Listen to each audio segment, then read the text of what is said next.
تعرضت للتهديد بالقتل وكمية كبيرة من المسبات والتهديد والوعيد من قبل جماعة حزب الله اللبناني بعد الفيديو اللي صورته عن أرنب الضاحي وكيف احتل مدينة القصير وكيف عم يتعامل مع الشيء اللي عم بيصير بغزة.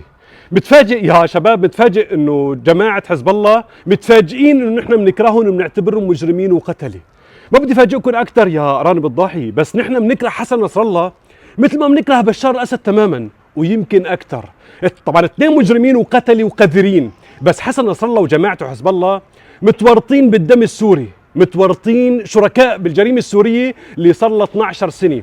هدموا كثير من البيوت فوق رؤوس أهلها، احتلوا كثير من المدن والبلدات وهجروا أهاليهم، قتلوا أعز رفقاتي، قتلوا أولاد عمي، قتلوا كثير من السوريين، ولسه متفاجئين إنه نحن ليش بنكرههم وبنعتبرهم مجرمين وقتلة وقذرين. ليكوا يا أرانب الضاحية هددوا قد ما بدكم، سبوا، اعملوا اللي بدكم إياه، ما رح يتغير شيء، رح نبقى على نفس الطريق، ورح ضل افضح جرائم حزب الله وممارساته اللي عم يعملها بسوريا، ورح ضل اهتف الشيء اللي هتفوه السوريين بالشوارع. هي يلا يلعن روحك يا نصر الله.